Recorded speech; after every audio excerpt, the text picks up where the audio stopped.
Tá ao vivo. Isso aqui é mais informal, não é igual TV, que tem que ser Tá ao vivo. engessado. Estão falando de alguém Tá ao vai vivo. entrar agora e já vai Tá estar ao ao vivo? vivo. Está ao vivo, tá, velho? Eu estou aqui com o deputado federal Ivair de Mello, que foi o primeiro a noticiar as vacinas, né, contra a febre amarela, que surgiu nas fronteiras entre o Espírito Santo e Minas Gerais, mas de repente trouxe uma preocupação a fala dele, por último agora, e por isso ele está aqui. Ele disse que 500 mil vacinas não são suficientes e defende que tem que ser disponível de forma ilimitada. É isso, deputado? Correto. Até para a gente entender esse fenômeno. Porque como que está acontecendo esse surto da febre amarela agora, que tem o mosquito como o vetor, o que está acontecendo?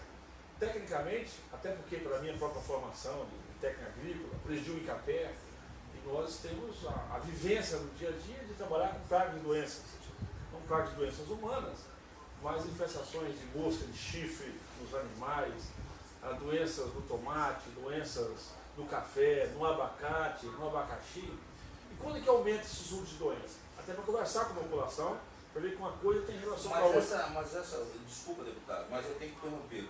Mas na medida que o senhor falou, ó, 500 mil vacinas não são suficientes, o senhor não cria um certo medo coletivo da população capixaba? Exatamente. Nós estamos saindo agora de 3 anos da maior seca da nossa história. Da maior seca da nossa história. Do Espírito Santo e do leste mineiro, que é basicamente essa região da bacia do Rio Doce de Minas Gerais. Isso alterou completamente a vida microbiana, fungos, bactérias. Isso mudou o nosso ambiente. Como retornou as chuvas retornaram, essa vida microbiana volta a caminhar para ter a sua normalidade. Então, as plantas vão nascer novamente, os fungos vão retornar, as bactérias vão retornar. Vou dar um exemplo muito claro. Nós estamos aqui em Cachoeiro. Vá aqui em Presidente Kennedy, Mimoso do Sul, no Caminho de Castelo. Esses locais que a pastagem foi completamente... acabou a pastagem. Ficou pelado o morro. Choveu. Vê se nasceu a leguminosa que era o capim. Não nasceu. Quem que nasceu primeiro? A praga. Ou seja, a praga é muito mais agressiva, né? Os insetos nocivos, os fungos do ambiente natural, os nocivos, são muito mais agressivos do que aqueles que podem cumprir o papel de ser benéfico. Por isso, e como que isso acontece? Na zona da Mata Mineira, no leste de Minas Gerais e no Espírito Santo. Está tudo certo aí, gente? Que é uma região que interliga. Aqui isso não é uma atividade estática. Por quê? O primeiro, o vetor é o inseto. Inseto, ele não tem um espaço limitado de vivência, ele sobrevoa. Depois ele tem animais que são hospedeiros, que também não são animais, como é animal, até por si só, ele também não é estático. Essa região da bacia de Minas Gerais e a fronteira para com o Espírito Santo, primeiro, as pessoas têm muita relação em comum. Um exemplo, nosso secretário de Estado, disse, olha, vamos ficar tranquilo, porque essa não tem registro ainda da febre amarela urbana. Só a febre amarela urbana. Espera aí, mosquito não sabe o que é a cidade. E essas cidades, como Iúna, Ibatiba, Venda Nova, Conceição do Castelo, primeiro, as pessoas moram na cidade e trabalham no interior. Então tem um trânsito de gente da normalidade. Não tem pessoas estáticas no meio da mata, no meio do café, e estáticas na cidade. Segundo, muitas pessoas dessas mesmas regiões têm regiões de comum. Tem Ibatiba, vai a Manhuaçu, vai a Pequiá, de Colatina vai a Valadares, de Valadares vai a Ibatiba. Resumindo disso. Nesse momento, inclusive, em função da época do ano, tem uma mobilidade muito grande, inclusive, de pessoas dessa região de Minas Gerais, que passam por todo o Espírito Santo e vão para o nosso litoral. Então, isso também tem uma mobilidade, da ida e de volta. Então, você imagina. Por que eu estou afirmando isso? Porque tem um risco, sim, tem um surto já caracterizado. Então, o senhor está dizendo que pode virar uma endemia? Pode virar uma endemia e uma epidemia se nós não fizermos... E a sua fala é mais no sentido de A precaução, a prevenção. Primeiro, que a prevenção é muito barata. Economiza para o Estado. Você imagina, ô Jacques, nós não temos hoje, do jeito que está, não tem um leito de hospital disponível no nosso Estado mais. Se esse surto, que em Minas Gerais... Mesmo que seja localizado. Eu vou colocar essas pessoas aonde? Então o Estado, do poder que tem... Então você está dizendo que o Estado também está impotente. O Estado está demorando a reagir. O nosso secretário está mal orientado, inclusive a Defesa Civil Estadual, que se diz, às vezes, muito momento, até respeita alguns profissionais, deveria saber que depois de uma longa estiagem, quando retorna a chuva, isso poderia acontecer, igual na cidade. Eu estive em Cachoeira recentemente. Mas tem algum histórico sobre isso, ou talvez em outro estado, ou só tem um histórico semelhante a esse? Não, mas isso... Porque tem que haver a combinação entre o mosquito, o macaco e a pessoa. Ou seja, mas Minas Gerais, a divisa aqui, já está confirmado os casos. Já temos vítimas... Que o senhor considera como surto? Ainda é um surto. Ainda é um surto. Minas já tem vítimas caracterizadas, 50 e poucos casos que deu entrada, e tem 8 vítimas caracterizadas com febre amarela. Então não dá para falar que não é mais. Aquelas emendas... Os números dos macacos mortos do Espírito Santo a todo instante aumentam, que vai por todo o território capixaba. Nesse momento mesmo não se tem nenhum número definido do lugar. Nós estamos achando alguns macacos, enquanto os outros que não vão ser encontrados. Isso tem um impacto imediato. A nossa decisão, talvez decisão da Constituição Parlamentar, até pela minha ligação com o Sul Capixaba, eu moro na região muito próxima ao Caparaó, né, do todo o Espírito Santo, mas o Espírito Santo é muito pequeno, são 200 quilômetros de largura, 400 de comprimento. Eu fui a Brasília essa semana, tive uma audiência pessoal com o ministro Ricardo Barros, não tive cuidado dessa agenda ainda, levei ao ministro a minha experiência como profissional, como morador da região, para explicar para o ministro o que acontece também de mobilidade aqui nessa região. Para explicar para o ministro que não é uma época do ano estática, onde as pessoas estão cada um na sua cidade dando o seu fazer.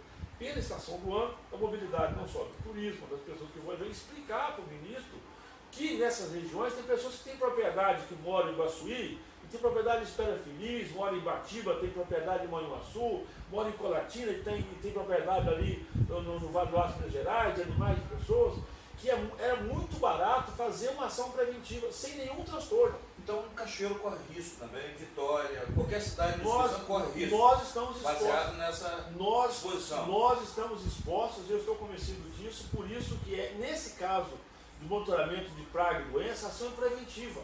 Mas não dá para você, porque uma vida custa muito caro. Já que o governo do Estado, como o senhor acabou de expor, não está conseguindo enxergar ou ter essa visão que o senhor está tendo de prevenção. O governo federal está fazendo dentro do limite que ele entende que é suficiente. Então, para concluir esse aspecto da febre amarela, o senhor teria qual ideia imediata para apresentar ao governo do Estado e ao governo federal para, assim, todos nós capixabas ficarmos assim, acalmados e dizer que podemos ficar tranquilos? Primeiro, dizer que eu não estou tranquilo. A minha esposa e os meus filhos não são vacinados e eu não estou tranquilo. Eu quero vacina para todos os capixabas, como eu quero para minha esposa e para os meus filhos. Outro ponto importante, a demanda de vacina é do governo do Estado. A demanda, quem vai demandar?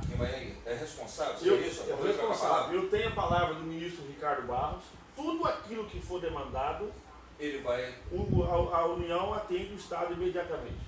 Eu estou achando que o secretário está mitigando, está reduzindo demais ou não está tão preocupado assim? Não, ou a informação que está chegando até ele não é a informação do risco que realmente ocorre. Nós temos uma população, temos quatro vamos caminhar para... Porque o inimigo, ele não é estático. Se fosse uma planta contaminada... Se pudesse ir lá e eliminar... Imagina já, como é que é isso? Na banana, tem uma doença chamada cigatoca negra. Cigatoca negra, uma doença da banana. Uma planta que é estática, que foi identificada no município lá do norte do estado. Se essa doença foi identificada, o estado todo perde o título de ser área livre. Se eu identificar uma vaca, um boi com febre aftosa no território capixaba, todo o Espírito Santo perde a registro de ser área livre de febre aftosa. O senhor diria então que está havendo uma negligência, uma omissão? Eu estou achando que o secretário nosso ele está mal informado. Os técnicos que estão orientando ele estão minimizando, estão percebendo, já começam a perceber que a coisa é mais séria e mais grave. Primeiro negavam que existia possibilidade. Diziam que não era febre amarela, ou um outro mal. Agora, em Minas Gerais, já está confirmado que as pessoas que estão internadas com o mesmo sintoma, os primeiros laudos começam a aparecer. É febre amarela. E eu lhe pergunto, uma dose de vacina custa para o governo federal R$3. Mas eu disse uma coisa importante, independente do custo. O senhor disse que o ministro Ricardo Barros, se o Estado demandar, ele vai atender. Então, o secretário Ricardo, nosso está aqui, secretário de Saúde, na sua opinião, precisa se mover ou ter informação melhor para poder... Eu não posso aceitar. E também não é condição de parlamentar a população em pânico. Primeiro a vida, e depois interfere no mundo dos nossos negócios. Nós somos próximos ao carnaval, nós somos no pico do verão. Daqui a 15 dias começam as aulas. Então, assim, eu tenho que ter uma ação de impacto agora para dar tranquilidade aos capixabas. Ou seja, prevenção não faz mal a ninguém, em nenhuma prevenção área. Não tem efeito, temos os casos que não pode tomar vacina, essas pessoas têm que ser medicadas. Eu não consigo encontrar nenhuma justificativa, técnica inclusive, porque tem uma doença se alastrando. Pode ser que por uma condição climática ela paralise, porque isso depende muito do ambiente climático, mas pode ser que o ambiente climático também ele aumenta a velocidade. Outra coisa importante, nós precisamos de mobilizar a sociedade com informação. Ou seja, o INCAPé, o IDAF, o IEMA, o IBAMA, os funcionários da prefeitura, todo mundo tem que receber a informação correta para ser um agente, aí sim um agente tranquilizador. E claro, primeira vacina onde já foi identificado os possíveis surtos para você, mas garantir os capixabas que vai ter vacina na medida do tempo para dentro de todos os capixabas, inclusive, de novo, primeiro para garantir a vida. E depois teve algum contato com o secretário, Ricardo? Estou falando com o secretário desde a quinta-feira passada, ele tinha me dado a informação preliminar, acompanhado durante todas as notícias dele. Mas porque de ontem sobrevoou um vídeo aparentemente preocupado, mas dizendo que colocou a emenda, mas parece que de ontem para hoje a sua preocupação aumentou. Ela aumentou porque aquele que era uma suspeita, se você olhar até poucos dias, hoje de manhã Minas já confirmou que é.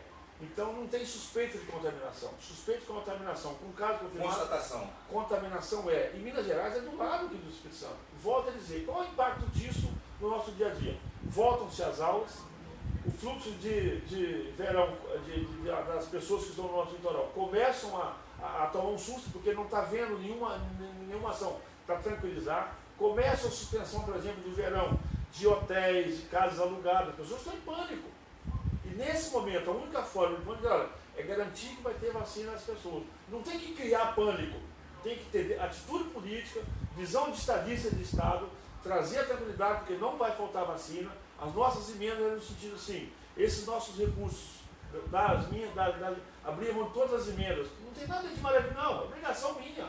Nós estamos abrindo mão de fazer outras entregas para fazer essa entrega, para dizer, para o Estado também ter garantia, que se o problema for recurso ele vai ter, que pode ser aplicado não só na vacina, tem máquinas, equipamentos, seringas, infraestrutura, a logística, para trazer a tranquilidade à população. Então eu quero ouvir do secretário que vai ter vacina disponível para todos os capixabas, e nós vamos, os capixabas e os mineiros, o governo de Minas Gerais está fazendo a mesma atitude para que possa ter tranquilidade à população e manter a normalidade. Só vai ter tranquilidade com a garantia de vacina. Deputado, conclui, olhando ali para a gravação ao vivo, depois ficará fixada.